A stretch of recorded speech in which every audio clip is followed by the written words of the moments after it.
নমস্কাৰ শ্বেয়াৰ মাৰ্কেটৰ মুখ্য বাতৰিলৈ স্বাগতম জনাইছোঁ বাতৰি আমি ইউএছ মাৰ্কেটৰ পৰা আৰম্ভ কৰিব লাগিব কালি ইউএছ মাৰ্কেটত অলপ কাৰেকশ্যন দেখা গৈছে ভালেখিনি কাৰেকশ্যন কাৰণ টেকন'লজি শ্বেয়াৰ কালি ভাল ধুলাই পিটাই হৈছে বিশেষকৈ অৰেকল AMD ব্ৰডকম এইবিলাক ষ্টক কালি ভালেখিনি কাৰেকশ্যন দেখাইছে 3-4-5% লৈকে কালি কাৰেকশ্যন দেখাইছে ফলত নেছডাক 1.8% মান তলত ক্লোজিং দেখাইছে সো ভালেখিনি তলত গৈ পেলাই বন্ধ হৈছে কন্টিনিউ 3-4 দিন ধৰি নেছডাক তলতে বন্ধ হৈ আছে আৰু ডাও জোন্সতো কাৰেকশ্যন দেখাইছে কিন্তু ডাও জোন্স অলপমান কম নামিছে compared to Nasdaq Dow Jones প্ৰায় 0.5% মান তলত ক্লোজিং দেখাইছে so US market negative mainly due to AI stock বা টেকন'লজি ষ্টকত আচ্ছা টেছলাটো মোটামুটি ভালেখিনি কাৰেকশ্যন দিছে সো টেকন'লজি শ্বেয়াৰৰ কাৰেকশ্যনৰ ফলত ইউএছ মাৰ্কেটত ভালেখিনি কালি কাৰেকশ্যন দেখা গৈছে ডেটা যদি চাই ডেটা কালি অলপমান পজিটিভ বুলি ক'ব পাৰে বহুত দিনৰ মূৰত FIR মুডটো অলপমান চেঞ্জ হৈছে কালি FIR অলপমান বাই কৰিছে ষ্টক 1172 ক্ৰ'ৰ্ছৰ ষ্টক বাই কৰিছে আৰু কালি কিন্তু DI অলপ কমকৈ বাই কৰিছে 700 প্ৰায় 70 ক্ৰ'ৰ্ছৰ ষ্টক তেওঁলোকে বাই কৰিছে সো নেট কালি পজিটিভ ফিগাৰ সো এটা অলপমান বেছি পজিটিভ সেইটো হ'ল FII মানে বহুত দিনৰ মূৰত বাইং কৰিছে আৰু মোৰ দেন 1000 ক্ৰ'ৰ্ছৰ ষ্টক বাই কৰিছে এইটো এটা পজিটিভ নিউজে হয় আচ্ছা এইপিনে RBI এতিয়া বজাৰ লিকুইডিটি আনিবলৈ মানে মানি সাপ্লাই কৰিবলৈ 50,000 ক্ৰ'ৰ্ছৰ OMO আনি আছে OMO মানে ওপেন মাৰ্কেট অফাৰ সো এইটো জেনেৰেলি কি হয় ওপেন মাৰ্কেট অফাৰ মানে একদম সাধাৰণ ভাষাত ক'বলৈ গ'লে RBI বন্ড কিনি পেলাই বজাৰৰ লিকুইডিটি আনিব লিকুইডিটি মানে যাতে ৰাইজৰ হাতত পইচা আহে সো ৰাইজৰ হাতত পইচা আহিলে কনজাম্পশ্যন হ'ব কনজাম্পশ্যন হ'লে আমাৰ ইকনমি অলপ ৰিকভাৰ হ'ব আৰু সেইটোৱে মেইন মটো সো 50,000 ক্ৰ'ৰ্ছৰ OMO আহি আছে সো এইটো স্লাইটলি পজিটিভ বুলি ক'ব পাৰে আৰু এইপিনে যদি আপুনি হেৰি চাই প্ৰিচিয়াছ মেটেলৰ ৰেলী এতিয়াও কণ্টিনিউ হৈ আছে গোল্ড চিলভাৰ ৰেলী কৰি আছে চিলভাৰটো এগেইন নতুন লাইভ হাই বনাইছে কালি 2,07,830ৰ হাই বনাইছে গোল্ডো মোটামুটি নতুন হাইৰ ওচৰতে আছে 1,34,900ৰ কালি হাই বনাইছে গতিকে প্ৰিচিয়াছ মেটেল একদম পুৰা গ্লিটাৰ হৈ আছে মানে জিলিকনি জাৰি আছে সো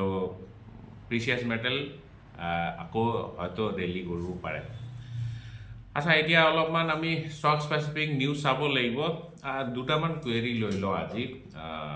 2-3 দিন ধৰি কুৱেৰি লোৱা নাই আচ্ছা বাই দ্য ৱে কালিৰ ভিডিঅ'টো আধৰুৱা হৈ থাকিলে মানে কালি অলপমান মোৰ লেট হৈছে কিন্তু সেইটো কাৰণে আধৰুৱা নাই হোৱা মই ৰেকৰ্ড কৰি আছিলোঁ কৰি থাকোঁতে আধাতে মেমৰি ফুল বুলি দেখাইছে সো এগেইন মই আৰম্ভণিৰ পৰা আৰম্ভ কৰিলে বহুত দেৰি হৈ যাব সেইকাৰণে মই বোলো আজি হ'ব মোটামুটি মেইন নিউজখিনি কোৱাই গৈছিলে খালি ষ্টক স্পেচিফিক নিউজখিনি কোৱা হোৱা নাই সো তাৰপিছত মই আজি তেনেকুৱা নহয় বাৰু আজি মই পুৰা মেমৰি ক্লিন কৰি দিছোঁ এতিয়া হপফুলি গোটেই ভিডিঅ'টোৱে ৰেকৰ্ড হ'ব আচ্ছা এতিয়া অলপমান ষ্টক স্পেচিফিক নিউজ চাওঁ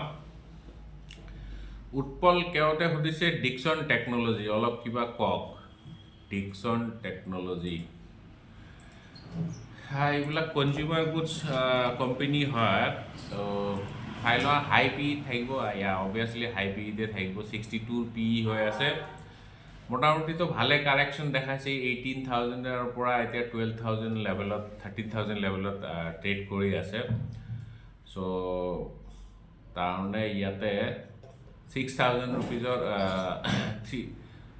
5,000 ৰুপিজ মানৰ কাৰেকশ্যন দেখাইছে সো মোটামুটি এটা ঠিক ঠাক কাৰেকশ্যন কিন্তু তথাপিও PE ৰেচিঅ' এতিয়া যদি চাই 62 PE হৈ আছে আৰু এইটো ভাল সেলস গ্ৰোথও ভাল প্ৰব্লেম ক'ত আচ্ছা মাৰ্জিন কোম্পানীৰ মানে একদম হেৰি নাই কি কম প্ৰাইজিং পাৱাৰ নাই মানে কোম্পানী মেইনলি কি কৰে বেলেগৰ অৰ্ডাৰ লয় যেনেকৈ টিভি ফ্ৰিজ ৰেফ্ৰিজাৰেটৰ এনেকুৱা ইলেক্ট্ৰনিক্স বস্তু আৰু বেলেগৰ পৰা অৰ্ডাৰ লৈ বেলেগ ব্ৰেণ্ডৰ হৈ পেলাই অৰ্ডাৰ লৈ পেলাই তেওঁলোকে বস্তু বনাই দিয়ে গতিকে প্ৰাইজিং পাৱাৰ নাই এনেতো বাকী চব ঠিকে আছে এইবিলাক কোম্পানী জেনেৰেলি ছেফে হয় বহুত দিন আপুনি হোল্ড কৰি ৰাখিব পাৰে কিন্তু গ্ৰোথ যে তেনেকুৱা সাংঘাতিক হ'ব সেইটো অলপমান সম্ভাৱনা কম প্ৰাইচ টু বুক আৰু পি ৰেচিঅ' পইণ্ট অফ ভিউৰ পৰা বহুত এক্সপেঞ্চিভ হৈ আছে ষ্টকটো আদাৰৱাইজ চবফালে ঠিকে আছে কিন্তু মোটামুটি ভালে কাৰেকশ্যন দেখাইছে চ' এইবিলাক ষ্টক যদি আপুনি 40-50% কাৰেকশ্যনত কিনিব পাৰে তেতিয়াহ'লে ভাল লং টাৰ্মৰ কাৰণে ভাল আৰু বিকাশ now at time how many percentage holding FII okay FII কিমান হোল্ড কৰি আছে জেনেৰেলি FII হোল্ডিং টু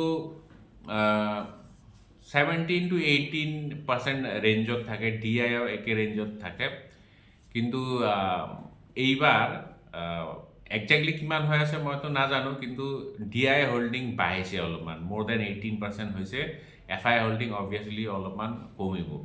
চ' 16-17% মান ৰেঞ্জত ধৰি লওক আৰু সিমানটো ৰেঞ্জত আছে আৰু কালিৰ ভিডিঅ'টো মই অলৰেডি কৈছোঁ অলৰেডি FII যোৱা ছেপ্টেম্বৰ মাহৰ পৰা এতিয়ালৈকে মোৰ দেন 2.3 লাখ ক্ৰ'ৰ্ছৰ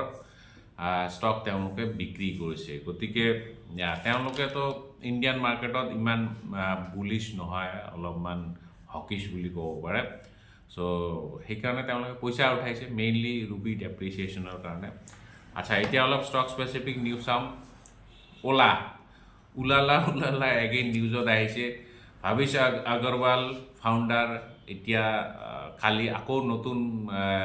নতুনকৈ শ্বেয়াৰ বিক্ৰী কৰিছে প্ৰমোটাৰ হোল্ডিং কমাইছে প্ৰায় 1% মান ষ্টেক বিক্ৰী কৰিছে 0.95% ষ্টেক বিক্ৰী কৰিছে 34 rupees পাৰ শ্বেয়াৰ চ' 142.5 ক্ৰ'ৰ্ছৰ ষ্টেক শ্বেয়াৰ তেওঁলোকে নাম্বাৰছ অফ শ্বেয়াৰ বিক্ৰী কৰিছে গতিকে কোম্পানীটো নাম্বাৰছ অফ শ্বেয়াৰটো না 142.5 ক্ৰ'ৰ্ছৰ শ্বেয়াৰ তেওঁলোকে বিক্ৰী কৰিছে তেওঁলোক নহয় ভাবিছ আগৰৱালে বিক্ৰী কৰিছে চ' কোম্পানীৰ কাৰণে বেয়া নিউজ হয় প্ৰমোটাৰে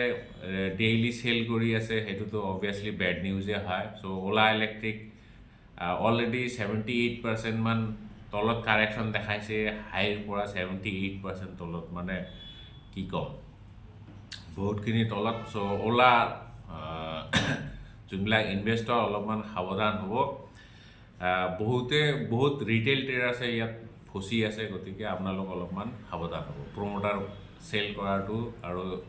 এনেকুৱা ধৰণে চেল কৰা লাইফ টাইম লোত চেল কৰাটো ঠিক নহয় তিতাগড় ৰেল চাব লাগিব তেওঁলোকে এটা অৰ্ডাৰ ৰিচিভ কৰিছে 273 ক্ৰ'ৰ্ছৰ অৰ্ডাৰ এটা ৰিচিভ কৰিছে মিনিষ্ট্ৰী অফ ৰেলৱেৰ পৰা মেইনলি তেওঁলোকে ডিজাইন কৰিব মেনুফেকচাৰ কৰিব ছাপ্লাই কৰিব টেষ্টিং কমিশ্যনিং মানে 62 ৰেল বৰ্ণ মেইনটেনেন্স ভেহিকেল RBMV বুলি কোৱা হয় চ' তাৰ কাৰণে অৰ্ডাৰ পাইছে 273 ক্ৰ'ৰ্ছৰ চ' তিতাগড় ৰেল ফ'কাছত থাকিব KPI গ্ৰীণ বষ্টৱানা গভৰ্ণমেণ্টৰ লগত MOU এখন চাইন কৰিছে চ' এই MOU মতে তেওঁলোকে $4 বিলিয়ন এটা কোলাবৰেটিভ কাম কৰিব মেইনলি তেওঁলোকে অপাৰেট কৰিব এনাৰ্জি ষ্ট'ৰেজ কৰিব আৰু ট্ৰান্সমিশ্যনৰ কাৰণে লাৰ্জ স্কেলত তেওঁলোকে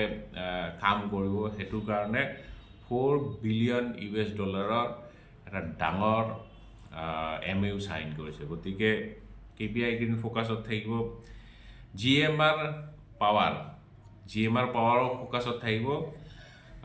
বৰ্ড তেওঁলোকৰ বৰ্ডে 1200 ক্ৰ'ৰ্ছৰ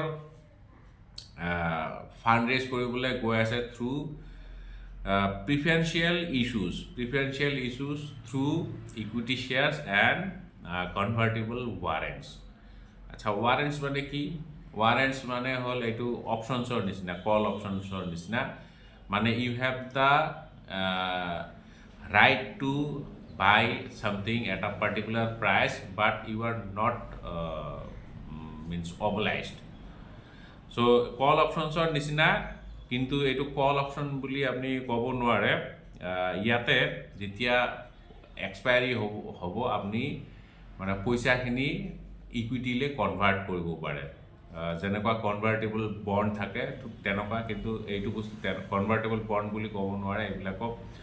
ৱাৰেণ্টছ বুলি কয় কাৰণ ইয়াতে আপোনাৰ হাতত ৰাইট আছে বাট অব্লিগেশ্যন একো নাই সো যিয়ে নহওক 1200 ক্ৰ'ৰ্ছৰ তেওঁলোকে ফাণ্ড ৰেইজ কৰিবলৈ গৈ আছে bank of Baroda under written 500 million US ডলাৰৰ কাৰণে তেওঁলোকে কমিট কৰিছে ফৰেইন কাৰেঞ্চি লোন টাৰ্ম OVLৰ কাৰণে OVL মানে ONGC বিদেশ লিমিটেডৰ কাৰণে তেওঁলোকে মানে 500 US ডলাৰ ফৰেইন কাৰেঞ্চি তেওঁলোকে এটা লোন চেংচন কৰিছে এইটো মানে যেতিয়া প্ৰয়োজন হয় তেতিয়া OVL পইচাখিনি উঠাব পাৰিব so 500 million so bank of Baroda আৰু ONGC দুইটা আজি ফোকাছত থাকিব দেন সায়েন্টে তেওঁলোকৰ এটা হোল্ডি ওল্ড ছাবচিডাৰী আছে সায়েন্ট ছেমিকণ্ডাক্টৰ্ছ ছিংগাপুৰ PT লিমিটেড সো তেওঁলোকে 65%ৰ ষ্টেক কিনিবলৈ গৈ আছে কাইনেটিক টেকনলজি মেইনলি তেওঁলোকে এটা ছেমিকণ্ডাক্টৰ ফিল্ডত কাম কৰি আছে US হেডকোৱাৰ্টাৰ সো তাৰে 65% ষ্টেক বাই কৰিবলৈ গৈ আছে আৰু ভেলুৱেশ্যন হ'ল $93 মিলিয়ন তো আজি মোটামুটি এইখিনিয়ে ষ্টক সো আজি ইয়াতে সামৰিছোঁ কাইলৈ আমি আকৌ লগ পাম জয় আই অসম